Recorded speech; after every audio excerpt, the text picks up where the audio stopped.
has an all-time great chin going in the ring with tremendous punchers. Terence Crawford coming up 2 weight classes, do any damage? Yeah, he's a slick boxer, and he's also a good puncher in the welterweight division, in the junior welterweight division, in the lightweight division.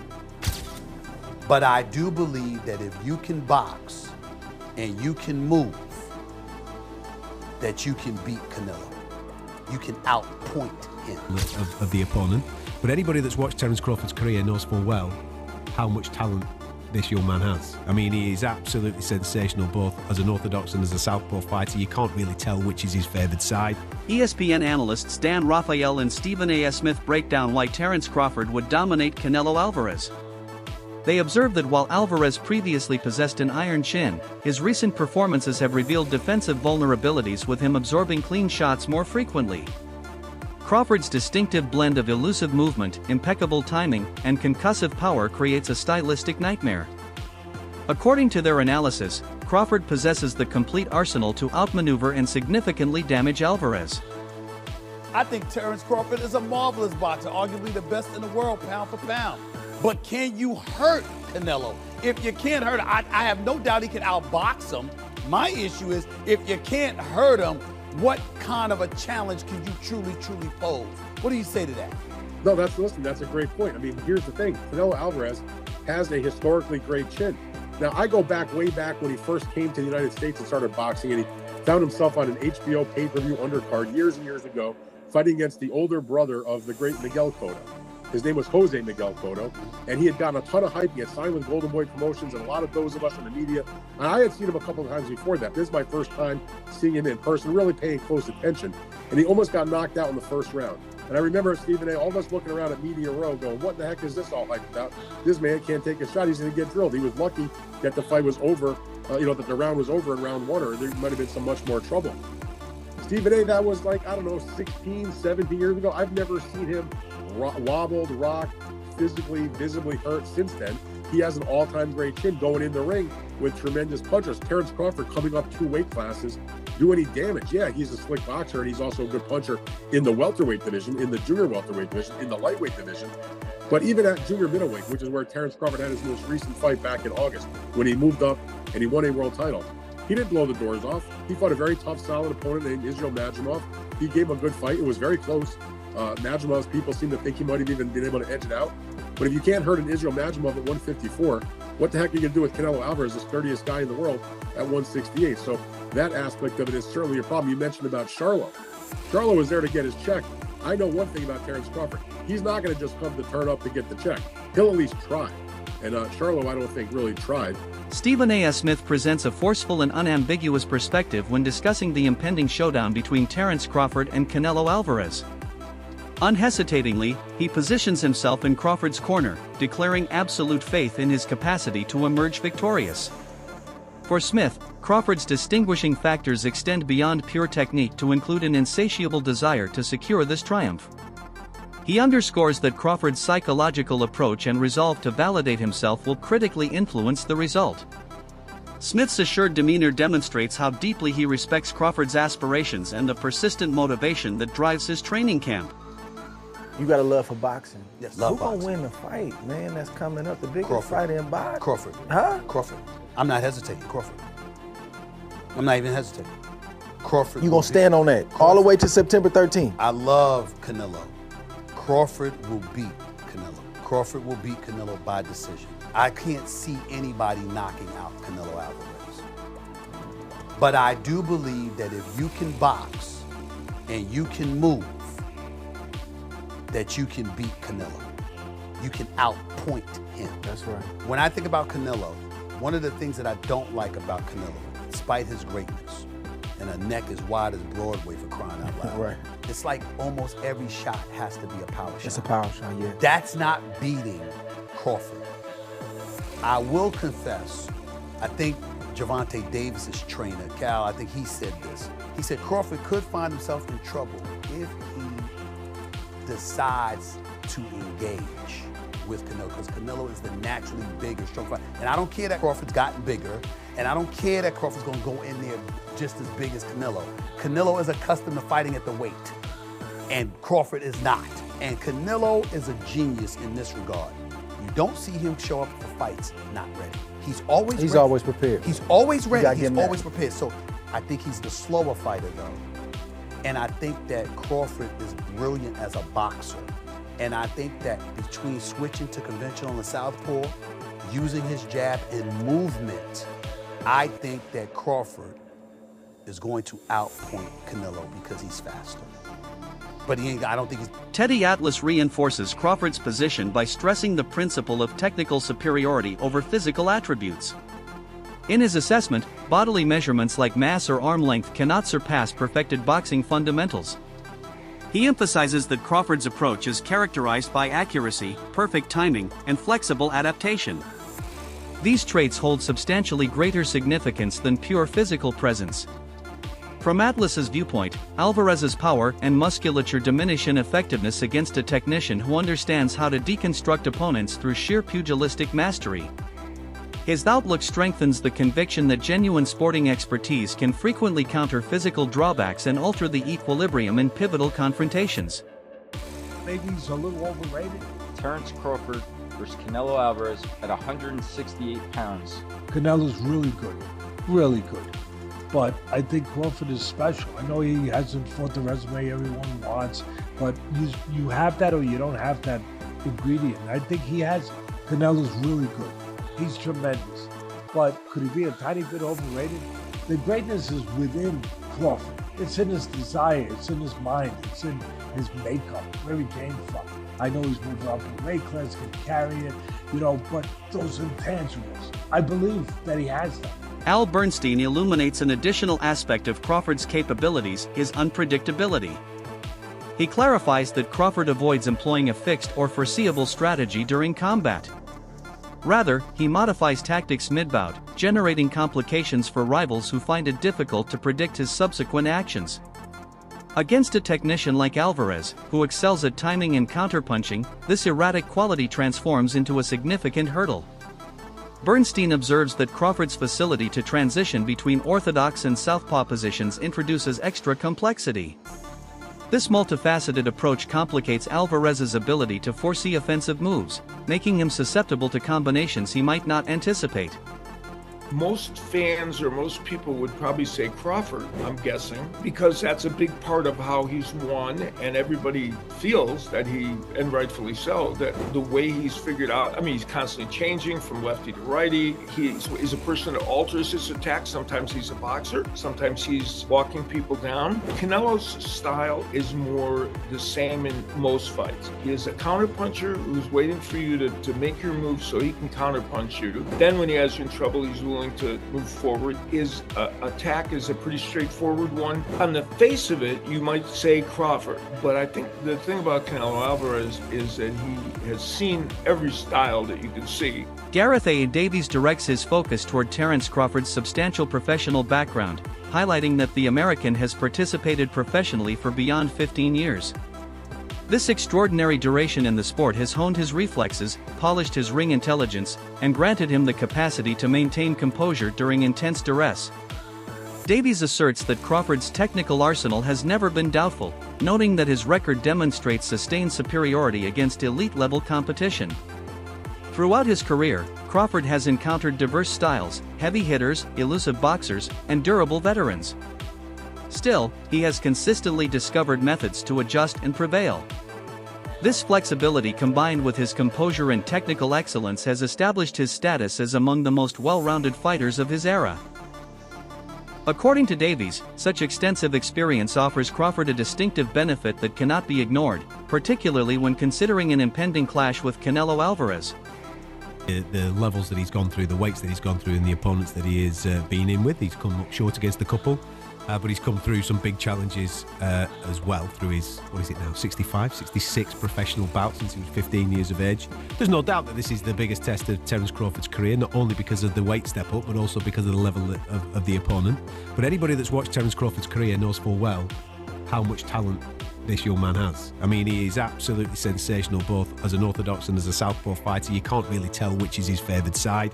He's that good. The angles that he creates, And the way that he not only dissects people, but the way that he puts his foot down when he gets somebody hurt is he's spiteful. He's truly, truly impressive. But what he also does, and this is where I think people are making the mistake with the fight with Israel Madrimov last summer in Los Angeles, was that Terence doesn't mind doing enough to win. He doesn't, if he knows he's got to win on points, he's happy to tuck everything neatly in the office and win round by round. It reminds me of Floyd Mayweather. It reminds me of Pernell Whitaker. It reminds me of guys that win with ease without overstretching themselves, that don't have to get in a battle. But when he's got someone hurt, as you rightly say, he's spiteful. I'm not sure he'll get Canelo hurt in this fight, but if his timing and his movement are on, the slightly slowed Canelo, who likes to load up these days, could find himself frustrated by Terence Crawford. Yeah, and there's also the aspect of when he is behind. I mean, we've all seen that famous clip where he's fighting Sean Porter. Somebody sells him ringside. They've got him down on the cards. He goes through the gears and stops Sean Porter in the very next round. There's also that element to him. He's brilliant. He's absolutely brilliant. But he's also fighting someone that's equally as brilliant. A very different type of style, Canelo. And a fan favourite. Self-belief emerges as a persistent motif when examining Crawford. An analyst remarks that his displays in training rounds have created enduring impacts on coaches and boxers who have collaborated with him. These accounts indicate that Crawford repeatedly demonstrates his genius even outside sanctioned matches. His capability to control sparring sessions reflects a combatant who remains perpetually ready and never negligent in his art. Assurance derived from such sustained superiority fortifies his psychological resilience. This degree of self-certainty enables him to enter the squared circle convinced he can intellectually surpass and physically outperform anybody, including Álvarez. He's so confident. He's so confident that he's about to become undisputed. Listen. 2 weeks to go, less than 2 weeks to go now. What? We're talking about 12 days. 12 days. What can we expect from this unbelievable showdown? Listen, the build-up has been absolutely incredible. When you talk about the sparring stories, when you talk about the unbelievable rumors that we've been hearing for the past 10 to 12 weeks, but Crawford's power carry? Will Canelo age overnight? So many questions that we have when it comes to this unbelievable fight. But not too long to go, ladies and gentlemen. We are about to find out the truth. We are about to find out who's truly the greatest of this era. And let me tell you this. I said this in most of my videos so far. The more I watch Bud Crawford and the more I watch Canelo Álvarez tape, the more my appreciation for both men increases. Listen, Canelo is the greatest pressure/counter puncher in history when he puts both together. And Crawford is the most dynamic fighters my eyes ever saw. Ever saw. Now, listen to this. The moment this fight got announced, we didn't know the things that we know now. We didn't know about their sparring partners. We didn't know about the shape that they were gonna come in for this fight. Aries Spears, a comic and devoted boxing enthusiast, contributed his personal historical context to the fight. He examined generations of encounters where certain Mexican legendary champions confronted American boxers renowned for velocity and technique. In numerous those historic battles, the American contingent prevailed principally due to their proficiency in protection, evading blows, and managing tempo with accurate counters. Spears acknowledged that Álvarez represents a multifaceted fighter with experience against elite competition.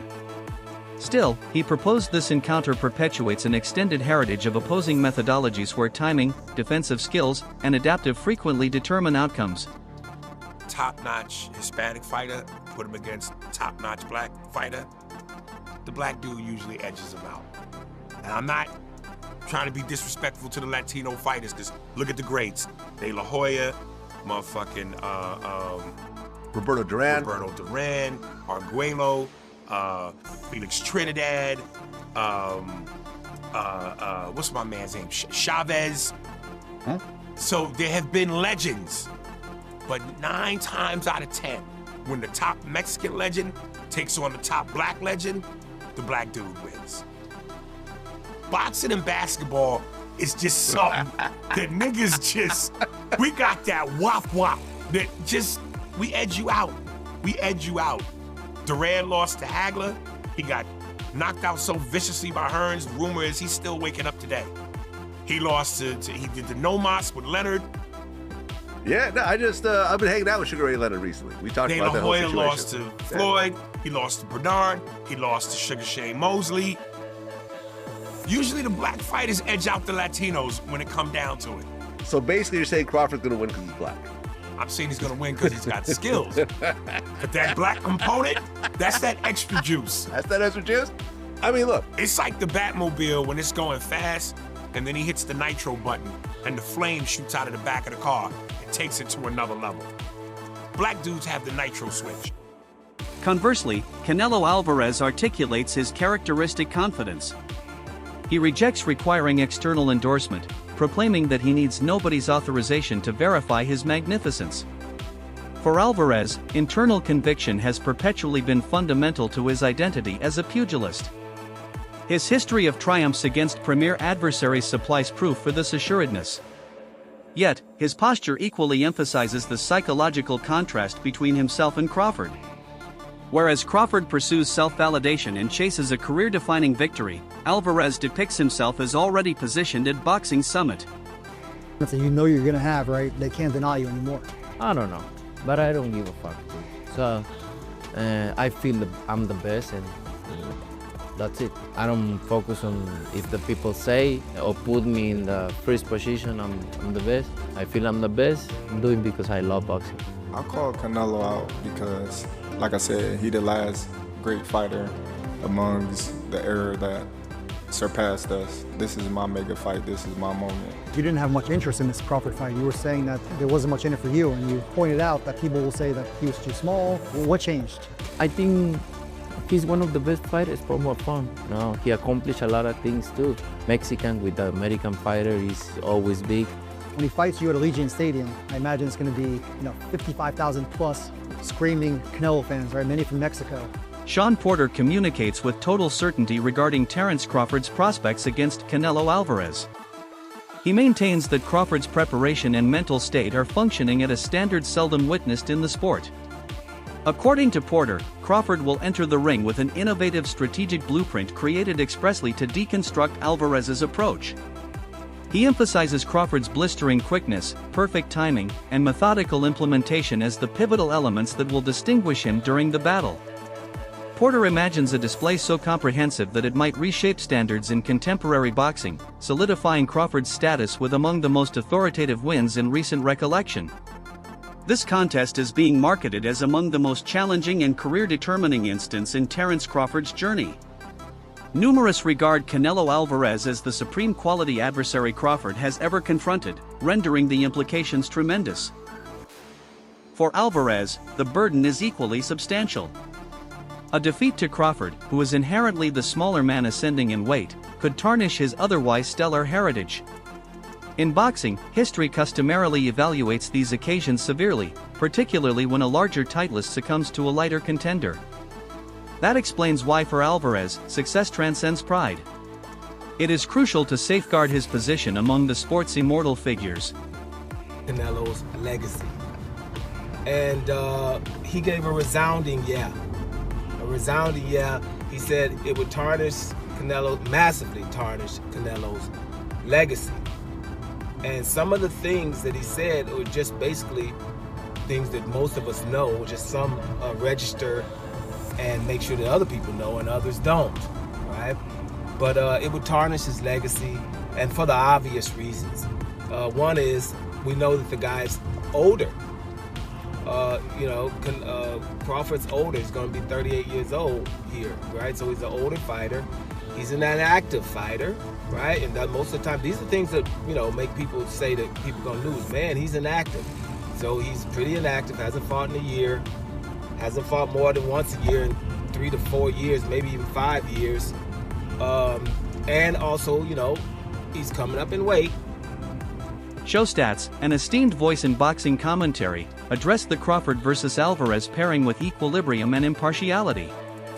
He stressed that Álvarez's achievements have long been founded on his resilience, power, and capability to implement constant pressure, dismantling opponents with precise counters and unceasing tempo. His endurance inside the ropes and talent for creating strategic snares render him a hazardous test for any competitor. Alternatively, Showstats noted Crawford's amateur wrestling foundation, which molded his awareness of equilibrium, command, and foresight. These attributes merged with his elevated ring intellect provide him a singular advantage that few boxers own. He uses his legs, he uses his core, and then his neck itself to lift up Bivol like Bivol was a featherweight. That is a huge representation of how strong Canelo is. When you look at his workouts, you can tell why he was able to do that. All these damn neck exercises that I wouldn't dare do. Okay, that stuff looks painful. The squatting and all that stuff that he's doing is exactly why Canelo Álvarez, honestly, is a strong fighter. He tried to do it again with William Skull. William Skull shook out of it, but he is a bull. Listen, Terence Bud Crawford is strong.